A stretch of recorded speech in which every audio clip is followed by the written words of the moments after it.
The Art of War by Sun Tzu, translated by Lionel Giles. Part 3. Attack by Stratagem. Sun Tzu said, "In the practical art of war, the best thing of all is to take the enemy's country whole and intact. To shatter and destroy it is not so good. So too it is better to recapture an army entire than to destroy it, to capture a regiment, a detachment, or a company entire than to destroy them. Hence, to fight and conquer in all your battles is not supreme excellence. Supreme excellence consists in breaking the enemy's resistance without fighting. Thus the highest form of generalship is to balk the enemy's plans. The next best is to prevent the junction of the enemy's forces. The next in order is to attack the enemy's army in the field. And the worst policy of all is to besiege walled cities. The rule is, not to besiege walled cities if it can possibly be avoided. The preparation of mantlets, movable shelters, and various implements of war will take up 3 whole months, and the piling up of mounds against the walls will take 3 months more. The general, unable to control his irritation, will launch his men to the assault like swarming ants, with the result that 1/3 of his men are slain, while the town still remains untaken. Such are the disastrous effects of a siege. Therefore the skilful leader subdues the enemy's troops without any fighting. He captures their cities without laying siege to them. He overthrows their kingdom without lengthy operations in the field. With his forces intact he will dispute the mastery of the empire, and thus, without losing a man, his triumph will be complete. This is the method of attacking by stratagem.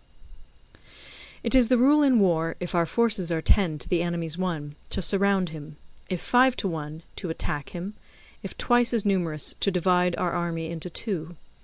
If equally matched, we can offer battle; if slightly inferior in numbers, we can avoid the enemy; if quite unequal in every way, we can flee from him. Hence, though an obstinate fight may be made by a small force, in the end it must be captured by the larger force. Now the general is the bulwark of the state. If the bulwark is complete at all points, the state will be strong; if the bulwark is defective, the state will be weak. There are 3 ways in which a ruler can bring misfortune upon his army. 1. By commanding the army to advance or to retreat, being ignorant of the fact that it cannot obey. This is called hobbling the army.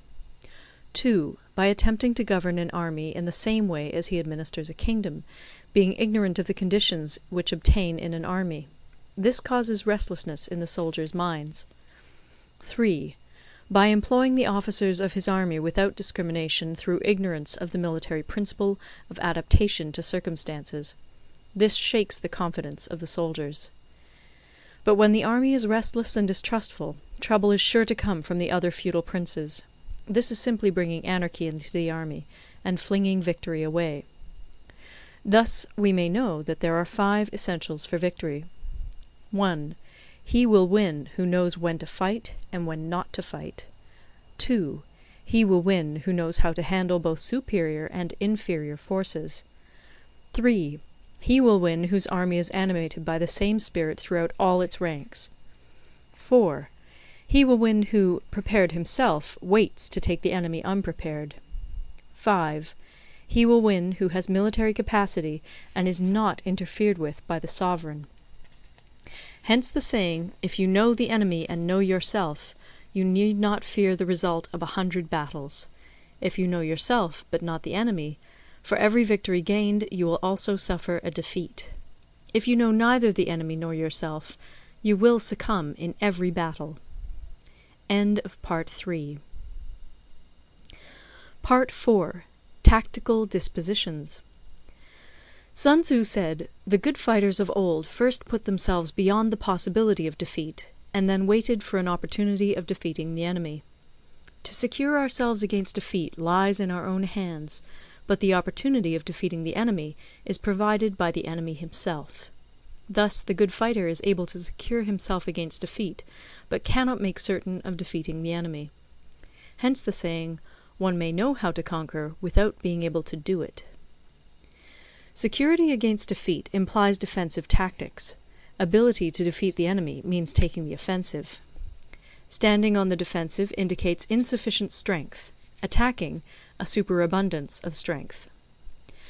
The general who is skilled in defence hides in the most secret recesses of the earth. He who is skilled in attack flashes forth from the topmost heights of heaven. Thus, on the one hand, we have ability to protect ourselves, on the other, a victory that is complete. To see victory only when it is within the ken of the common herd is not the acme of excellence. Neither is it the acme of excellence if you fight and conquer, and the whole empire says, "Well done!" To lift an autumn hare is no sign of great strength. To see the sun and moon is no sign of sharp sight. To hear the noise of thunder is no sign of a quick ear.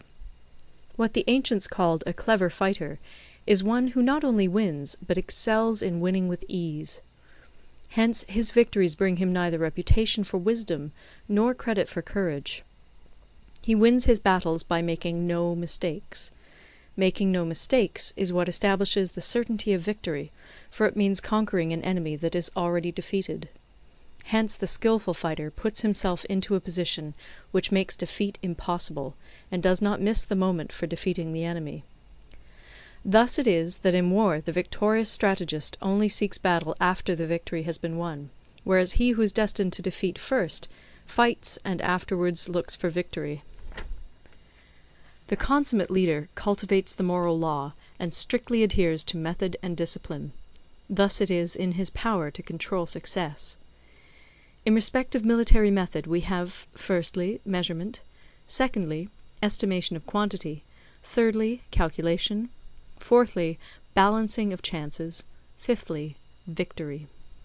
Measurement owes its existence to earth; estimation of quantity to measurement; calculation to estimation of quantity; balancing of chances to calculation; and victory to balancing of chances. A victorious army opposed to a routed one is as a pound's weight placed in the scale against a single grain. The onrush of a conquering force is like the bursting of pent-up waters into a chasm 1,000 fathoms deep. End of Part 4. Recorded in Toronto, Ontario by Moira Fogarty, October 2006.